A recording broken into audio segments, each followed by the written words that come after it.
Hey guys, CryptoDad here again. Thanks for joining me on the Saturday night live stream. Live from Michigan, where you can throw out questions and I'll do my best to get them answered. We'll talk about Bitcoin, we'll talk about the news, we'll talk about altcoins. Gonna move some crypto around for you guys, and as always, I'll get to your questions and see if we can't troubleshoot your problems here live. Well, we're kicking off the night with a little bit of a technical issue. I usually put that wait screen up when I go live, and apparently I was just sitting there smiling with no sound, and everyone was like, hey, what's going on with this guy? So I put that up. I usually start the stream about 4 minutes before 6, just so people will get alerts if they're on YouTube, and they'll have time to filter in and, you know, join us. So that's why I do that. Sorry about that, but I'm here. Sound's working, and the market has popped this week. So I'm going to cover the news from about 2 days ago, mostly, because that's really where the important stuff happened. And we're back over 90K again. I don't remember where we were last week, but I think it was like 10,000 below that. I think we were around 85, 84 during last Saturday's live stream. So what a difference a week makes. Also, you might want to check your ears, but you hear me saying tonight that it's possible that self-custody may not be for everyone. I guess I'm going to have to finally admit this. I guess I always sort of knew it, but as you know, I'm a big advocate of self-custody. I feel that's the way you should manage your crypto.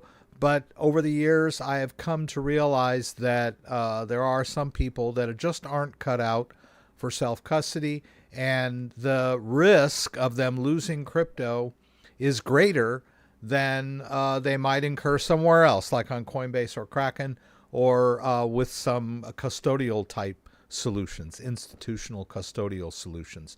So I want to talk a little bit about that. I like to hear your feedback on what you think about that. Pardon me, what you think about me saying that. It's kind of interesting. So let's go over and greet everyone that's here. I want to thank everyone for joining me tonight. It's always nice to see everyone that filters in early. It lets me know that I exist somewhere. Mark Schlossberg was here early. Andreas and Hans Hannah 350 along with Kenny all here early. Nice to have you guys. Cross Fader was here. I believe he was here before the stream started. Well, I think most of you were here. Gregory Whelan, who might not be able to stay for the whole stream. That's cool. It's always good for you to pop in and say hello. Dusted in Shadow, thank you so much for being here. Thank you for gifting memberships. That's so cool of you. And Simona Mullen is here. Mr. Miski. Bobby is here again. Ampov Podcast. I believe you've been here before. And the cat is in my way. There's audio, right? Can you guys hear me okay? I guess like my first few words, I had to demute the mic. But please tell me you can hear me.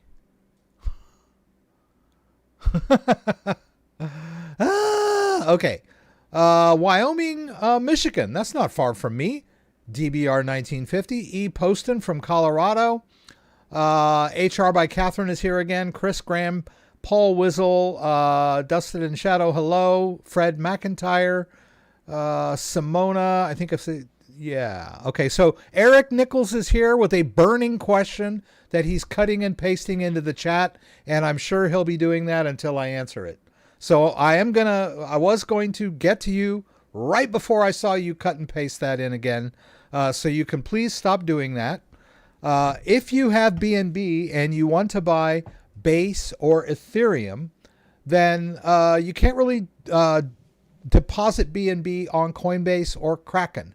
BNB is really not supported by any other exchanges than Binance and Binance US. Now, you might be trying to use some sort of bridge, and you're having trouble. I don't know what bridge you're using. You just like threw that question out of the ether. So, but if you really have a substantial amount of BNB, I would suggest using Binance. Deposit your BNB on Binance, and then you can trade for whatever your heart desires. If you're in the US and you cannot use Binance, then you can use Binance US. I would suggest, if you don't have a Binance US account, opening up an account. If you're really not sure what you're doing and you're trying to use some decentralized bridge to bridge your BNB, it's probably not the best way to do it. Bridges can be unreliable, slow, and frustrating. So if you've got BNB and you want to buy some other crypto, my suggestion is Binance or Binance US. So I answered your question. Yeah. Oh, Paul agrees that self-custody is not for everyone. That's cool. If you've never been in the stream tonight or ever, here's our description. Just go down below the video, and if you don't see the full description, click show more. You'll see all this cool stuff. The Ledger sale is still on, guys. You can get 20% off any Ledger product or Ledger wallet if you have a Ledger Nano S, the old one. And I will talk about that a little bit tonight. I posted a video, and we'll talk about that. And I got a lot of feedback and comments on that video, and a lot of people are under the impression that an electronic device should last forever. That's not the case. If you think that an electronic device should last for a really long time, I'm wondering, what world you live in, because electronic devices are notoriously wear out and get out of date and get obsolete fairly quickly. I mean, it's not like a television set that you might own for 20 years, or longer maybe. But most televisions get better too. So if you're watching an old bubble screen television, my heart goes out to you, right? We all watch flat screen TVs now. And when they first came out, they were really expensive, and they were HD or less. Then we had HD, then we had 4K, then we had 8K or whatever. So electronic devices get better. And I know if you just want to sit around and watch a bubble TV, that's on you. But most people want the latest and the greatest so they can experience the latest and the greatest. So anyway, I'm off on a rant already. Okay, so we're going to be talking about the market, and we're holding over 90K. I've got the agenda of things we're going to talk about tonight. A few things I want to cover. My latest video is, I just dropped this one. If you were here in the live stream last week, you heard me say all this stuff. I just basically took this out of the live stream and posted it as a standalone video. It did pretty well. There was a lot of interest in the crypto market, and it was interesting. I posted it the day that the market was popping, and everyone was like looking on YouTube for crypto stuff. Or YouTube's algorithm was pushing my video up because the crypto market was up. I'll take it either way. So that's my latest video. You can check it out. And then Scrilla has a new video. I like to promote Scrilla. He's another YouTuber that focuses on self-custody and security. And this video is about an XRP hack to their developers kit SDK, which is posted online, and somehow there was some malicious code posted to that. This is troubling, but there are several wallets and services that don't use that developer kit. They have their own code. So these companies are pretty much immune from that. But it was troubling that it happened. It has been fixed. The update has been, deprecated, or however you want to call it. But I like watching his videos. Very informative, very good production values. You might want to check out Scrilla. I've got a shout out to him down here in recommended video. You might want to check him out. Let's see. I've got some affiliate links if you're interested. Ledger, Trezor, Tangem, One Key links, CryptoTag, and Stampseed links. So you can check those out. Got all the news stories linked that I'm going to talk about tonight. Let's dive into the news. Once again, I want to thank everyone for being here. This was a couple days ago. Bitcoin rebounds as bulls eye 100K and bears scramble to cover short positions. Bitcoin bears are at risk of deep losses as soaring inflows to the spot BTC ETFs highlight the return of institutional investor demand. Well, what caused the pop? Some people might think of Bitcoin as a chartist in a vacuum, but usually the charting and the analysis of charting has an effect, but markets are also moved by news events. And the consensus seemed to be that day that the Trump's tariffs or his trade war against China and other countries was weakening the dollar, and somehow that kicked Bitcoin up. The worry was less about the world collapsing and more about, hey, the dollar's getting weaker, and all of a sudden people started moving into Bitcoin. It's kind of a weird thing. But also there was some good news from the Federal Reserve about crypto regulation, but I think we had already started this pop before that story even came out. So that's where we were. Bitcoin held above 93,000. If we look at it right now, let's see, where are we at? Oh, I hate this. Let me refresh this. There, Bitcoin, 94.5, not bad. 94.5, and that's like $10,000 higher than it was last week. Pretty awesome. Yeah. So you can check out that story. I've got it linked down below. Basically, we're up, right? And like I said, it was on a weak dollar, and now that there are people predicting Bitcoin could break 100K in the near future. We talked about that last week. There was a prediction that it was going to hit, I don't know, something above 100K within 90 days. Well, it seemed like kind of pie in the sky last week. Well, here we are over 90,000. So let's see. Here's that news I was talking about. The Federal Reserve withdraws crypto-unfriendly banking guidance. So the Fed rescinded a letter that they had in 2022 warning banks of that they shouldn't really be custodying crypto assets. The board is rescinding its 2022 supervisory letter, establishing an expectation that state member banks provide advanced notification of planned or current crypto asset activities. Any crypto-related activities will now be monitored through the Federal Reserve's normal supervisory process, it said. So they withdrew the letter. That's good news for banks and crypto. It's good news for banks that want to get in on the crypto game. So as I talked about earlier, is self-custody for everyone? It looks like even banks are going to be offering crypto custody as well. And whether we want to trust banks with that, I don't know, right?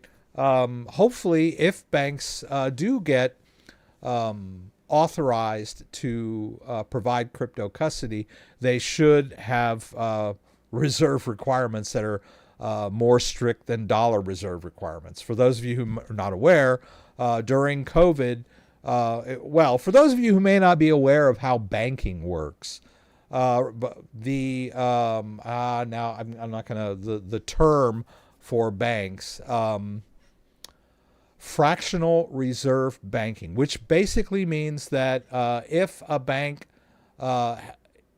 wants to lend out money, they have to have at least a certain percentage of that money on hand, right? And fractional reserve banking meant that many times that a bank could lend out up to 10 times the amount of cash that they actually had on deposit.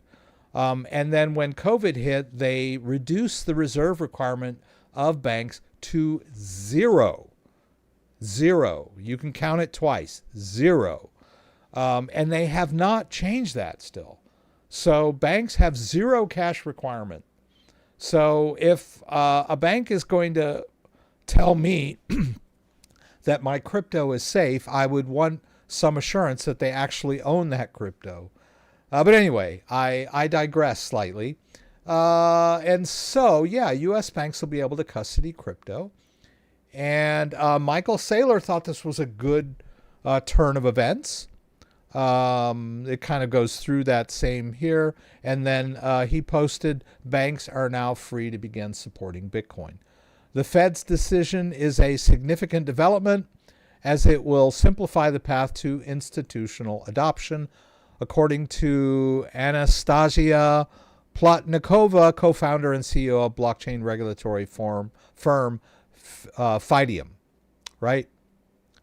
So good news. But not everyone believes so. Her name's Cynthia. Senator Cynthia Loomis is not considering this real progress, right? She's saying it's okay, but there's a lot of policies that the Fed is engaging in that still are discouraging banks from doing crypto and stablecoin, and that this rescission is just lip service.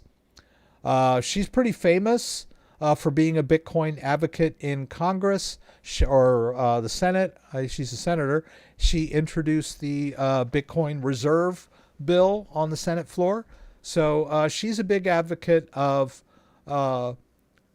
cryptocurrency, and she's saying that this is just a life vest, and the fight is not over.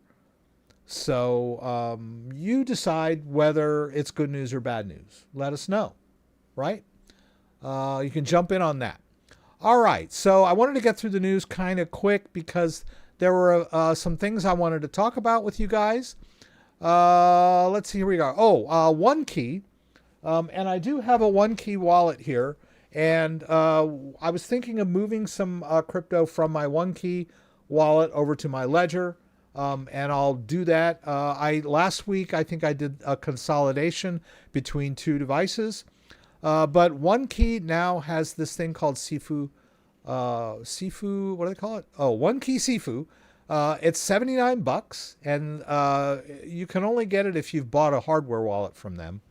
But they will give you a 1-hour one-on-one video onboarding session to help you get your wallet set up, which is really good news. So I'm glad that crypto self-custody companies are getting more into giving their users a helping hand and a one-on-one hand, because people are terrified by crypto, and not being able to get one-on-one support, like being able to call someone on the phone, it just makes people more anxious. So Trezor has a service like this, and One Key now is offering this type of service. So pretty cool news. I dropped a video about that last week. Stampseed, a great little company that makes metal plates for stamping your seed phrase. Durable, waterproof, fireproof, freeze-proof, shock-proof, all that good stuff. They've introduced customized plates. So you can upload a template and do a customized plate of your own. Now, some people are real OCD or paranoid about, I don't want anyone to know this involves crypto. I get that, right? There are people that complain that Ledger has a logo on their device, right? Everyone's going to know what's a Ledger.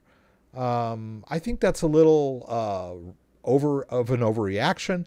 But if that's your thing, then maybe you would want to put some sort of generic design on the back of yours to make it look like has nothing to do with crypto, right? You can use it as a coffee coaster or whatever. And, you know, you put your seed phrase on the back yourself, right? They're not going to do it for you. That would be insecure. So that's the DIY part. And I've got an affiliate link for Stampseed down below. It's a great company. It's a, you know, really, I have witnessed and been involved in so many cases where people lost their seed phrase, misplaced their seed phrase, couldn't read their seed phrase, all that kind of stuff. So this kind of permanent solution really drives home the fact of how important the seed phrase is. Let's see. I think that's it. Oh, yeah. Oh, yeah. Let's hit this right now before I get into the chat window again. I was contacted by Caleb and Brown. Now, someone, I think it was Dan or someone in the stream, or maybe someone I met on the street. I don't know. But I remember someone telling me that Caleb and Brown is probably one of the best institutional crypto custody firms out there. Now, this is above and beyond an exchange like Coinbase. Like Coinbase is a cryptocurrency exchange. It's you know, it's a great platform for buying and selling crypto and, you know, onboarding and offboarding crypto. But they are a mainstream, and they have, you know, lots of customers, and their tech support leaves something to be desired. You can't just pick up the phone and call Coinbase on a whim. But with Caleb and Brown, you can. And they contacted me about doing a partnership. So I'm going to meet with them. And, you know, I am an old school advocate of crypto custody, not your key, not your keys, not your coins, right? That's how it's always going to be. But, and that's great. And that's true. The problem, as I mentioned earlier, is that there are a lot of people out there that have lost crypto because, oh, it wasn't Dan. Okay. Austria, thanks for that subscription. And welcome, Dan. Thanks for being here. I have encountered a lot of people that have lost crypto in many ways because self-custody is complicated. And, you know, people that have been tricked into revealing their seed phrase, people that misplace seed phrases. I've dealt with several people where, you know, they'll say stuff like, I reset my device. I set it up as new, and now I can't access any of my crypto.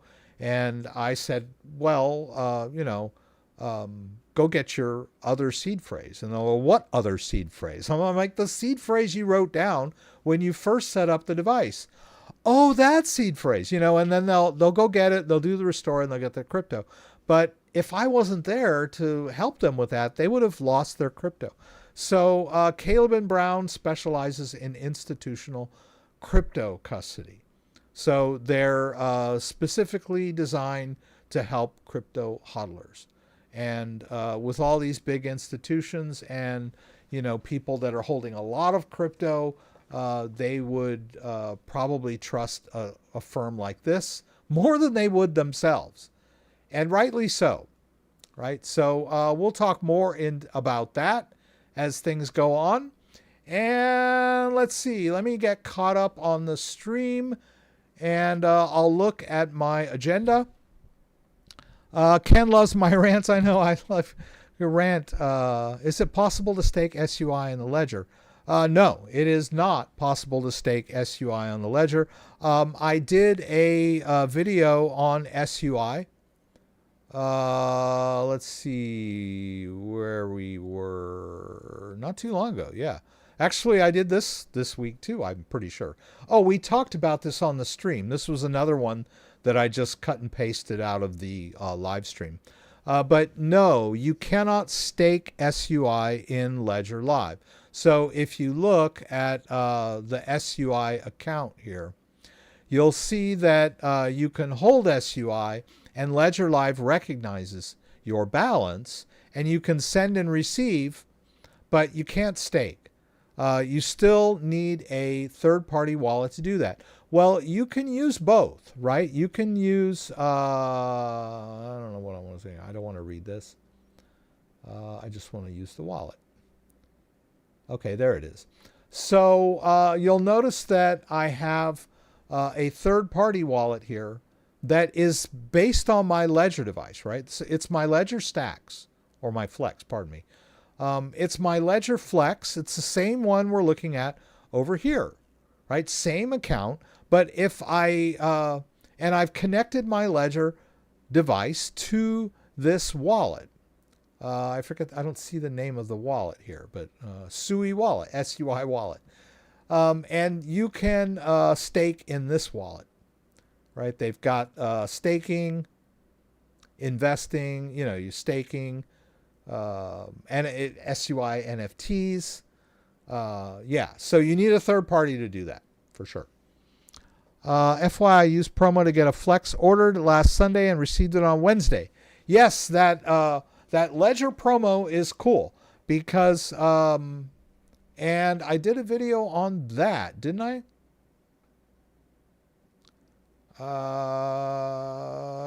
There, this one. This is the step-by-step on how you get the discount based on the email, but you can also use my link here. All you have to do is go to this page, and I encourage you to use my link. It's in the description down below. Connect your Ledger Nano S, your old Ledger Nano S, and it'll make you eligible for 20% off any of their wallets, right? And that's a big deal on the Ledger STAX. That's like $80 off. So if you've been putting off buying a STAX because they never give discounts, which they usually don't, every time they have a sale, the Ledger STAX is never discounted. It's usually they include a free wireless charger with it, but you still have to pay the $3.99 for it. Now, if you own a Ledger Nano S, you can connect it and be eligible for this Discoin. Oh, wow. Looks like they're adding Bitcoin to the mix too. Like this thing, right? They'll give you one of these codes for $10 worth of Bitcoin. That's pretty cool. Wow. I think that's because it might be because that's my link. I don't know, but use my link. Yeah. Because I have a standalone link where, I don't know where it is here. Yeah. And my standalone link is like in between sales. You can use my standalone link and you'll always get a 10% Bitcoin voucher when you use my link. But, if you don't have a Ledger Nano S, then you might want to use this link. But enough self-promotion there. Let's see. I got off track there. I forget where I was. We're done with the news. Okay. Oh, we were talking about SUI. Okay. And, let me just get to some more questions here, and then we'll jump into the whole upgrade your device thing. Oh, I meant to bring that thing down, but I won't. Anywho, you don't know what I'm talking about. I'm talking about my lemon squeezer. But we'll talk about that in a minute. What institutional custody do you recommend? Well, I would recommend Coinbase or Kraken. If you don't really know anything about crypto and you want to get into it, that's a great place to make your first purchase, right? It's the cheapest way, right? Because those accounts are free. I have heard that Caleb and Brown is one of the top companies for institutional custodial solutions. And I'm going to talk more with them about that. All right, there aren't that many firms out there that actually do that. Satellite Lily, I also agree that self-custody is not for everyone. I was trying to help my dad with it, and he is not very patient. It takes a lot of time to learn. Yes, Satellite Lily, thank you for that. I gave my father a Ledger Nano X in December of 21 when the crypto market was popping. And we were all excited about Bitcoin. He was too. And I helped him get it set up and gave him his, and I put some Bitcoin on his Ledger device for him. And then he went back to, he was visiting, and then he left down to Texas. And, but I kept a copy of his seed phrase because I was worried that he might lose it. So sure enough, within a month or so, he asked me to move his crypto to Kraken so that he could use it, right? So he basically abandoned self-custody because he just couldn't wrap his head around it. He's like, how do I do this? How do I access it? And I said, well, you're going to have to transfer it to an exchange. He goes, oh, it's too difficult. Yeah, so yes, self-custody is not for everyone. Cyber Scrilla is awesome. Yes. You'll watch the video. Okay. Do you know if any of these crypto custodians offer insurance on what they hold for customers? I will know more about Caleb and Brown and whether or not they provide insurance or some kind of assurance that if something were to go wrong, you would be covered. They probably have their own insurance, so I'll find out more about that. What self-custody wallet would complement work well with a Ledger Nano X? So a new wallet, different brand, will allow me to send between each. Thank you. Oh, okay, so if you already have a Ledger Nano X and you want something else, another brand perhaps, the top brands out there are Trezor and Tangem. And Tangem is more for beginners. So I'd recommend maybe if you're already familiar and comfortable with self-custody, you might want to go with a Trezor, pardon me. Tangem if you're just getting started. Also, OneKey is a great alternative to Ledger if you want to have a different brand hanging around. These are the top brands that, they have the most sales. So, just based on their popularity, those would be the top ones that I would recommend, right? I hate to see the Pope of self-custody converted, but again, the Pope has seen many things. Yes, but I'm still kicking. Even though I'm a Pope, I am still kicking. So I'm still drawing air. That's good stuff, right? My condolences to Pope Francis, who passed away this week, I believe. So yeah, I don't know if they've replaced him yet. So my condolences to all of you out there that revered the Holy Father, of course. And I'm flattered that you would compare me to a pope of any kind. So that's pretty funny. DNT, save her. I'm all for self-custody, but I also understand humans and we need a little help at times. So customer service is needed. Yeah. So, but let's talk about upgrades. I have a letter here from Ian. Let's see if I can find it. Yeah. This is Ian Rodgers over at Ledger. He's the head of customer experience. And I've met Ian. He's a great guy. It's so interesting. I first met him in New York. Turns out he and I are born in the same, very close together. I'm not going to, reveal where he was born. But, we're both from the Midwest, and the towns where we're from are very close together. It's very weird coincidence. But he's a great guy. But I kind of wanted to read you a little bit of what he's talking about here. He's surprised that people are unaware of their flex and stacks, right? He's talked to a lot of people that use Ledger and swear by Ledger, but most of them still have old S's. All right. So now in 2025, the Ledger Nano S is out of date, pure and simple. It's just out of date. Just like your old bubble TV, your old bubble tube monitor. How many people are still using those? Well, maybe down at the DMV, right? Technology moves forward, all right? So the Ledger Nano S is out of date. Inside the device is an older secure element. Not enough memory for the more complex transactions of today.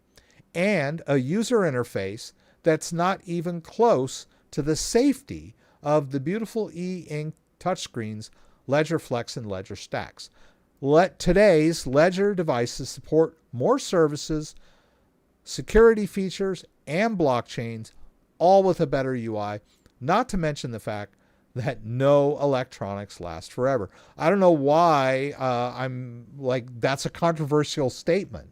But I've been getting it a lot in the comments of my video where I'm ranting about you should be upgrading your device just based on the fact that it's 10-year-old technology.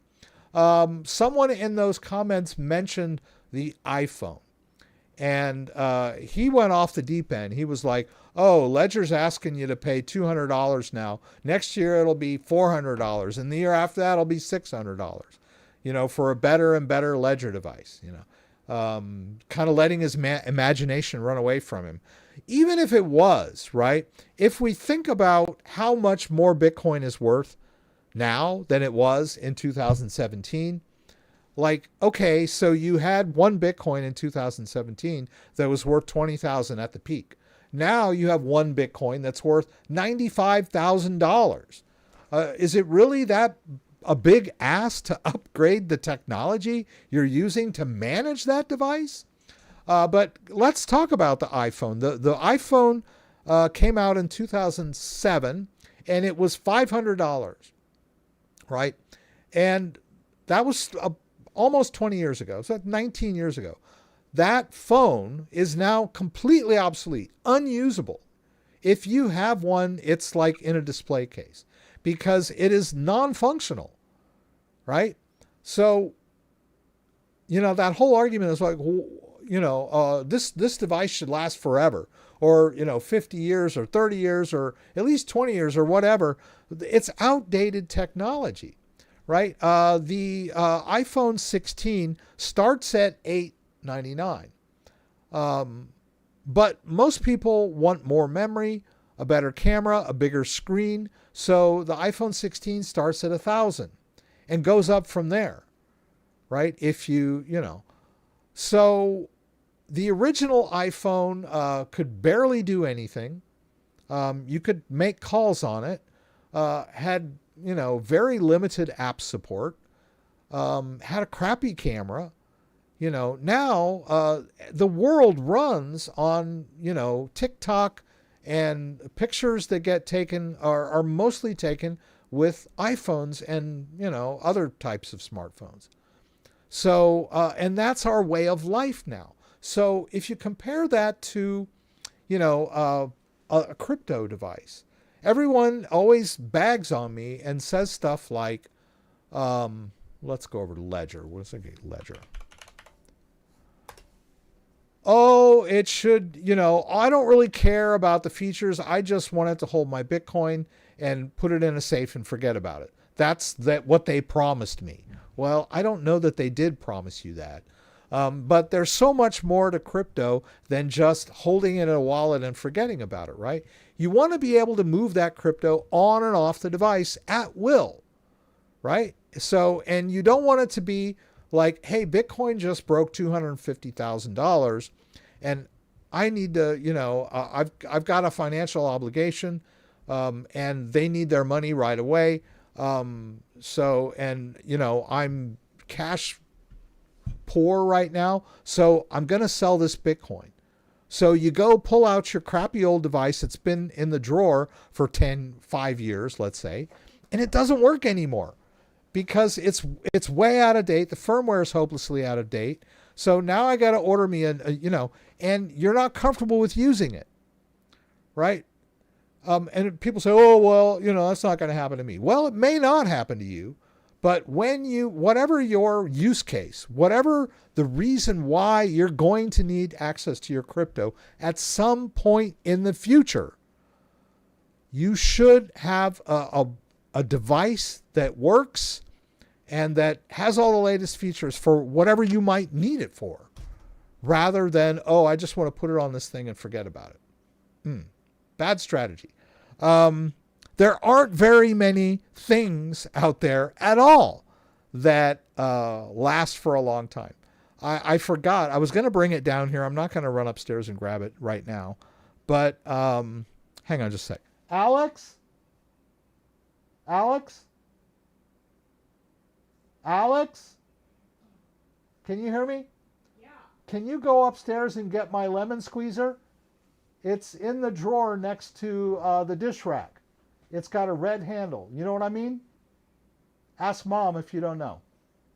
I'm going to have him bring this down.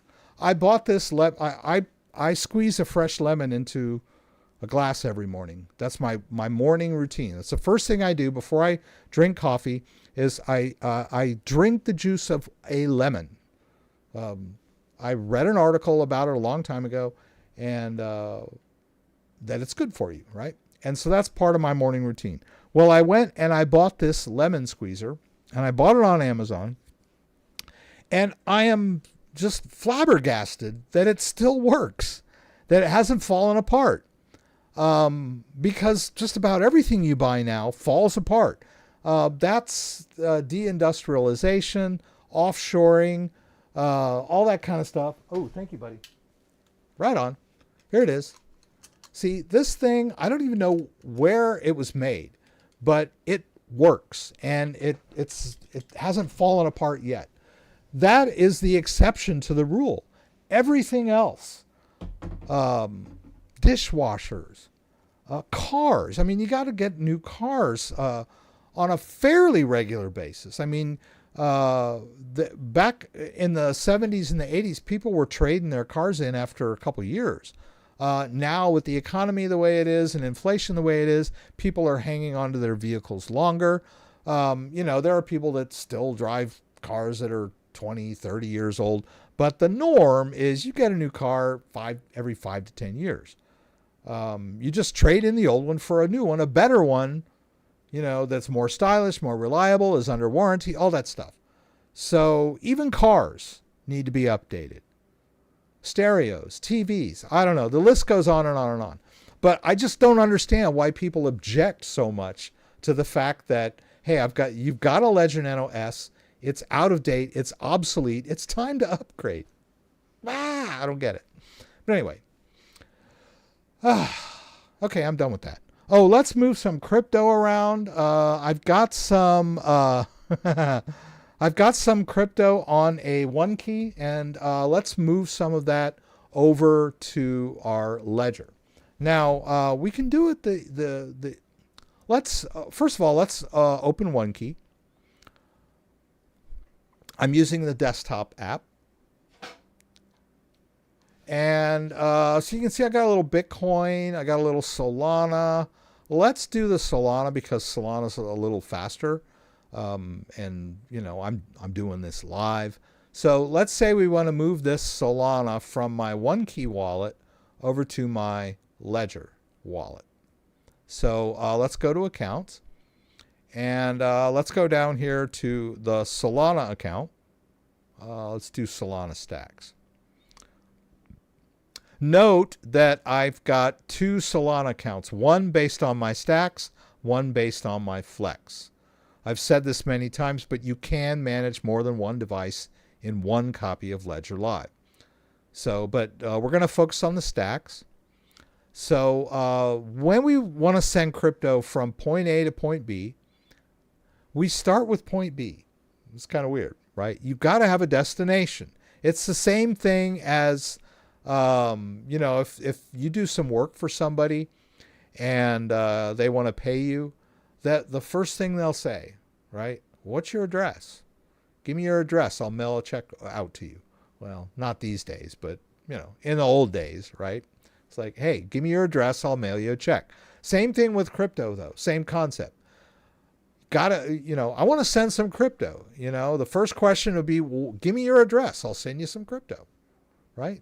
What's your address? Well, in this case, I'm sending between my own wallets. But the first question is, where am I going to send it? So we won't start at point A. We'll start at point B, which is the destination, right? There it is. So I'm going to click receive, and I'll hit continue, and I need to connect and unlock my device. I've got my device connected already. So I'm just going to go ahead and enter the PIN.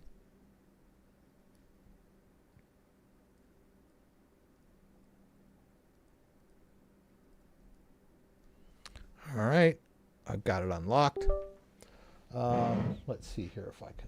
Well, oh, you can you can really see this lemon squeezer.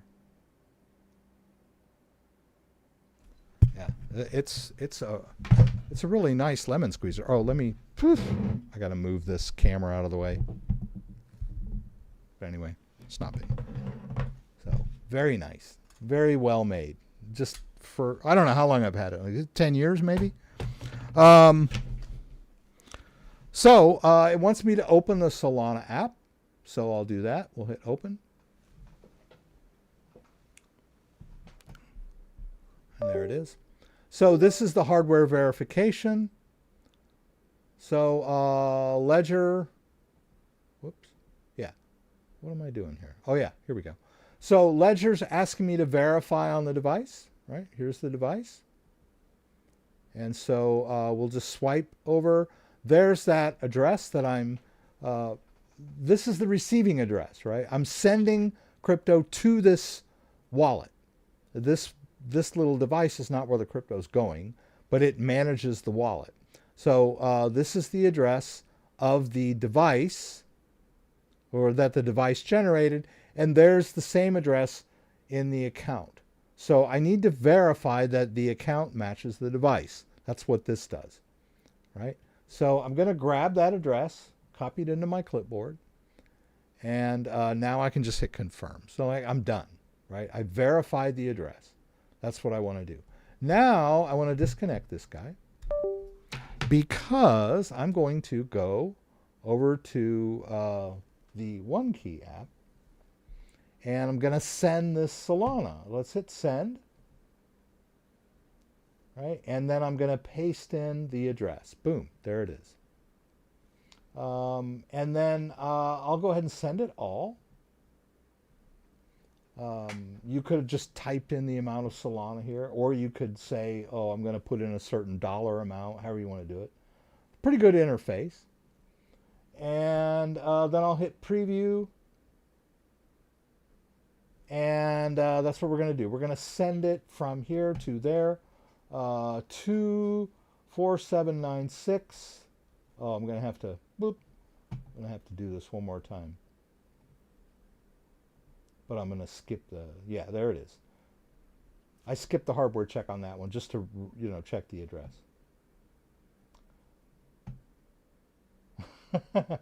Anyway, let me get, A1 is talking.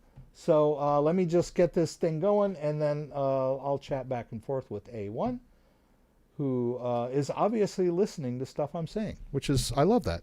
All right, so we're going to connect our OneKey because we need to use the device to authorize the outgoing transaction. All right. Okay, I'm going to need to enter my PIN. Love this screen. It's really nice. All right. I've unlocked the device, right? You can look at the apps to know you've unlocked the device. Right? And now we're going to go ahead and finish this outgoing transaction here. We'll hit confirm. And it says it's checking the device. So the device is going to show me the information about the transaction, right? There I am. I will have blockchain fees, right? So I'm going to continue. And there's the confirmation by sliding over. I've signed the transaction.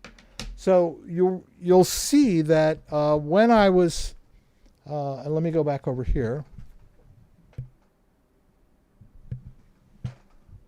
And then I need to confirm. So you can see that both devices really needed to be used. I could have skipped the receiving address hardware check. I could have, but it's best practice to do it. So I basically had to kind of disconnect one and connect a different device, right? When you're doing from wallet to wallet using different hardware wallets, right? But we did. Hopefully that's good. Oh, I guess I didn't get it. Oh, okay. Hang on just a sec. We're not done yet, apparently. Okay, so, boop-a-doop-a-doo. Okay. I thought I had already done this. Okay.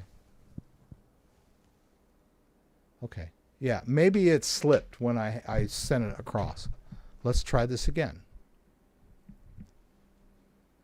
Okay. Oh my God. Ugh. Okay. Seems like... Okay. It says it's signed. Okay.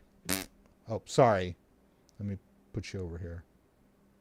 I don't know. It's being finicky. Doggone it. This always happens when I'm live. Yeah, it's like in an endless loop here. I might have to just start the whole thing over because it's not cooperating with me. All right. Okay. This is not working at all. Okay. All right. I'm just going to reject it on my device and start over again. Maybe I was just talking too long. I don't know. Oh, you know what? I'm pretty sure I know what's going on here. The fact that when I went to do my send, I chose max. That can be a problem with just about any wallet because when you do max, it has to calculate the fee and take it out of that max that you're trying to send. So let's just do one and try it that way. That's probably a better thing. So let's go back over here to this guy. So you get some troubleshooting tips here. All right, so let's try this again. We're only going to do one. Let's paste in that address again. That's the address of my Ledger Solana wallet. Let's hit preview, confirm, checking device. Okay, there we go. Let's hit continue and slide to sign. And it says it's signed. Now what? Did it work or not? Oh, it says pending. Okay. Woo! All right. Yeah, I'm pretty sure that's what the problem was that I used max and then there was like a slight discrepancy in the calculation of the fee and the transaction failed. So yes, usually when you're, some crypto wallets won't even let you do a send max. You just have to enter the amount manually. Sometimes it works, sometimes it doesn't. So if a transaction fails on you like that, then check, try again and send less than the max, right? Let's go over to Ledger and let's hit continue. Done. Bomb out of that. Let's hit refresh and see if we got any more Solana in the account. Huh, maybe not. I might have failed this whole thing. Let's look again. It still says I have Solana in here. Okay. Did I or did I not just say? It says right there, 1 cent 426. Okay. I'm trusting that this worked. Let's refresh and see if the balance goes down. Okay, there. Balance went down. Oh, yeah, it came in here. So we're good. So, yeah. Received 149 or 1 sol. So we're good. Blah. I'm going to bring it up here so you can see it. Yeah, 1 sol received. We're good. Okay, A1, sorry about that. I knew you were talking to me, and I was like, give me an older 80s, 70s model, well-maintained, and now electronic BS, and besides, some rust, must, maybe bodywork and paint. Yeah, maybe cars wasn't the best analogy, but, some people are happy with older cars. Some people want the newest thing that's got, I personally, we use our phone for Spotify in the car.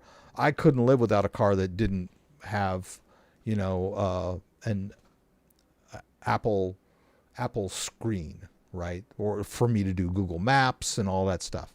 But that's just me. But I'm assuming that's a lot of people out there. They want the modern conveniences of being able to, have, maps and their music rather than listen to, radio DJs jibber jabbering in the morning. That drives me up the wall. We are in a new world now, though, where tech has become a driving force behind all things. It's good and bad. Learn to live with it all. Well spoken. I get frustrated every time I get a new device. 6 months later, a better one, upgraded model comes out. 3 times the price, just paid a year before. La la. Yeah, it's funny. I used to work at a computer store, and I sold Macs back in the 90s before they had the Apple Store.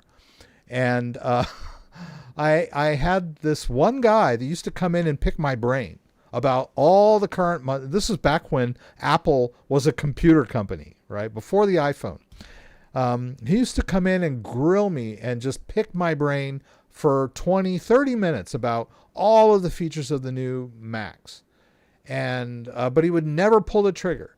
And, over the course of a couple of years, every time I would see this guy coming, I'm like, oh, here we go again. This guy that is afraid to buy the Mac or the Apple computer because he's afraid it's going to get outdated or whatever. And I started to dread this guy. And then one day he finally pulled the trigger and bought an Apple, computer and took it home.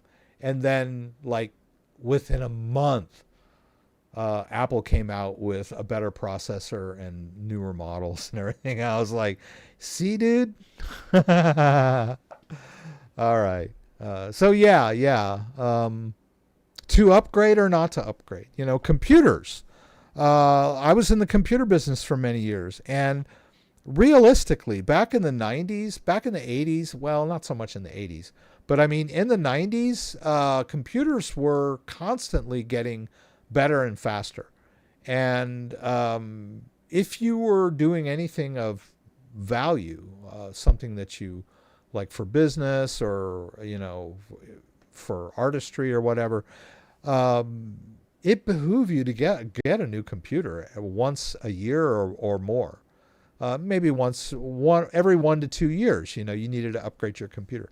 But I guess in the 90s and the 2000s, computer technology kind of hit a plateau where they're not getting that much better and faster. So now, a 10-year-old computer is pretty adequate, I would say. Of course, not for me. I like to have the latest and greatest rig and play all the newer, best games.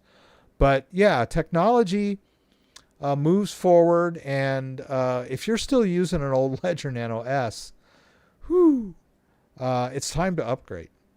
Get a different brand if you want. I don't know, but I'm just saying, it would serve you better to get a device that has all the latest features and does all the latest stuff. Because crypto is getting better, it's improving every day, and its value is going up every day.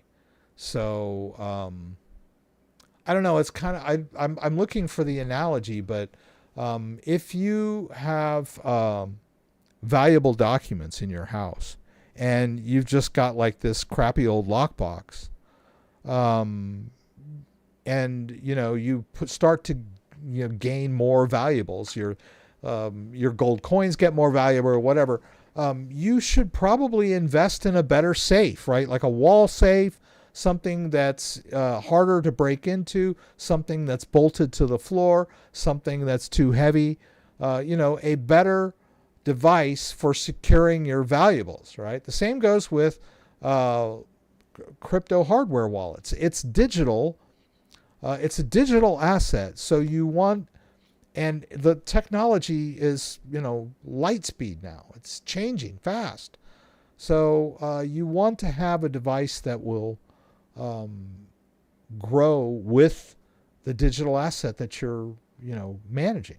And when I say manage, I mean being able to send and receive, right? Just hodling is one thing. Anybody can hodl, right? And that's the problem. I see a lot of people, they somehow manage to get their Bitcoin transferred from Coinbase to their device. And then that's it. They put it in a drawer, they brush their hands and they walk away and get on with their life.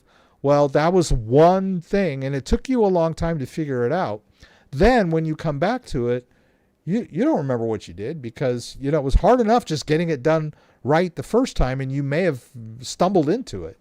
So being in practice is a great asset. That's what I do every week on this program. It's like, how do you move crypto back and forth? What's the process? Be comfortable with the process. I see your bank as a back door and a front door to take money. So what's the difference? LOL. Wait 3 years to get your funds back. Chain link is part of everything like it. Yeah. 8 days in a row is bullish. That's good news, Dan. Birds, bees, and trees. Good to have you here tonight. Can you have multiple Ledger Nano X on one computer? Yes. Notice that I was talking earlier about, I've got a STAX and a Flex, and I name them accordingly. Well, if you've got more than one Ledger Nano X, then not only do you need to name the accounts accordingly, you need to differentiate the devices themselves. Like maybe get different colors or put little sticky tags on the back. The one says Ledger X1, Ledger X2, so you don't get them confused. Because nothing is more frustrating than connecting the wrong device when you're trying to move crypto. You'll get error messages. Like, is it me? Is it the cable? Is it that I have the wrong device attached, right? You don't want to, take that variable out by labeling your devices. So yes, you can use more than one Ledger Nano X in the same copy of Ledger Live. You just have to name your accounts, mnemonically, so that you can tell them apart, right? Ledger knows, right? Ledger Live knows whether you have the right device attached, but you don't until you get the error message. Only one connected at a time, but yes, you can switch between them. Yes, that's true. Dan, I tested using a Ledger Nano X and a Flex using the same seed phrase. It works just fine. Yes, if you're going to get a new device, I've done some, what's going on here? Okay, there we go. Migrate.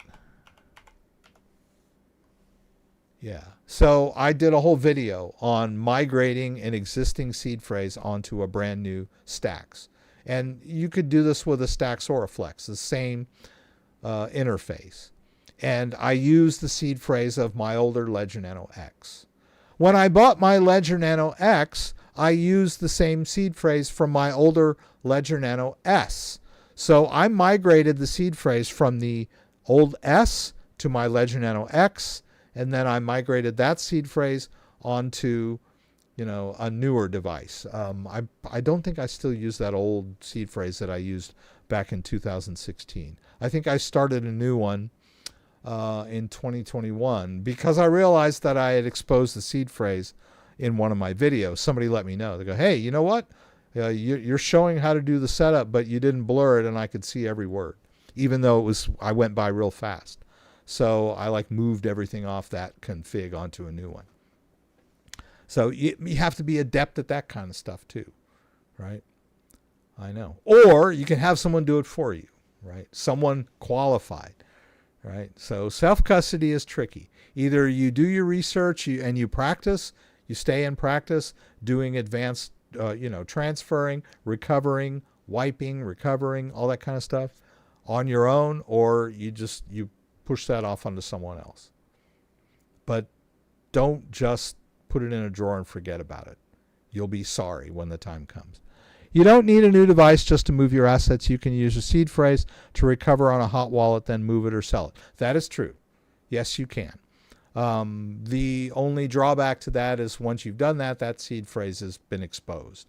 But if you import your seed phrase into Trust Wallet on your phone and then sell it right away, it's not a big deal because the seed phrase is now empty, right? I actually have helped people do it that way because it was so complicated.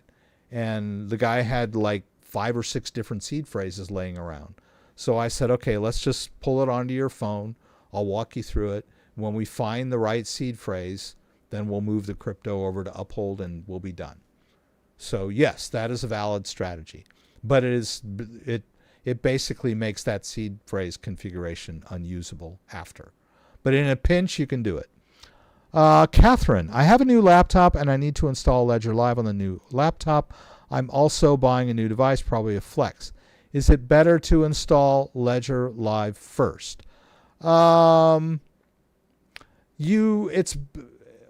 You can install Ledger Live using the old device so that your accounts are already there and then get your Flex. Or you can import the seed phrase onto your Flex first and set up all your accounts as brand new. Let's see. It's 190. Whoops. Let me see if I can get this new.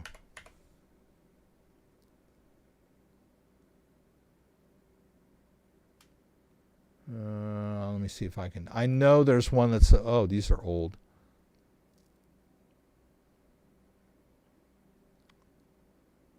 Let's see. Let's try this one. I'm trying to find the right one for you, Catherine.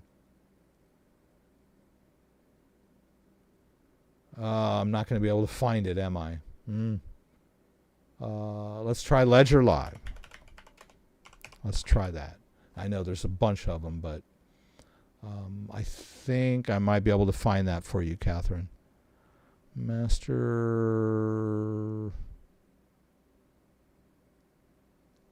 Let me just check here.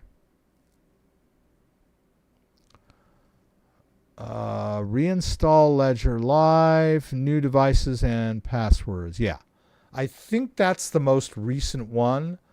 I'll paste that down in the chat window.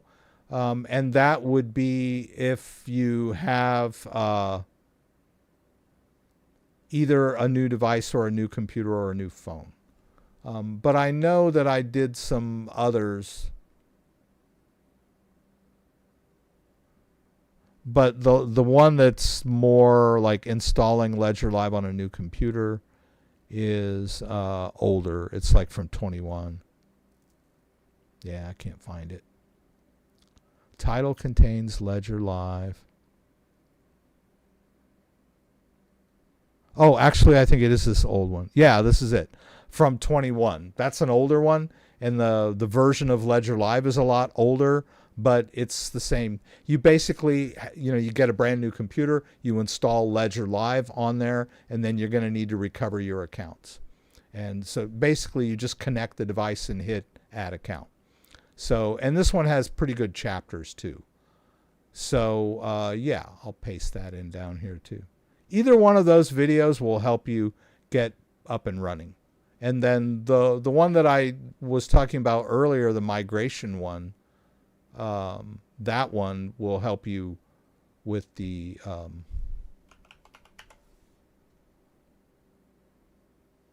setting up the new Flex, right? So that's that. Nice to see you here every week, Catherine. Those are the specific videos related to your question. Let's see. Can you explain the transfer process of getting XRP from a wallet to an exchange?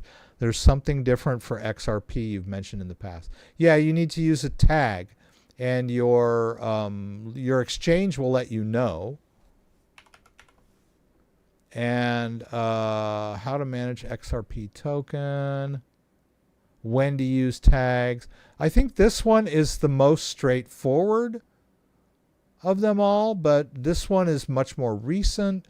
There's the exchange will give you a tag. So you just have to make sure you use it when you're sending to an exchange.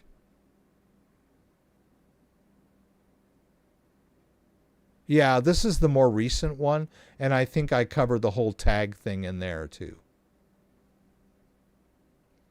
Yeah, you have to use the tag when you're sending XRP from your wallet to an exchange. Otherwise, the exchange won't know whose XRP it is. It'll be just like, hey, this random XRP just came in, but we don't know where it belongs. That's why you need the tag. If you're sending it from the exchange to your wallet, you don't need the tag.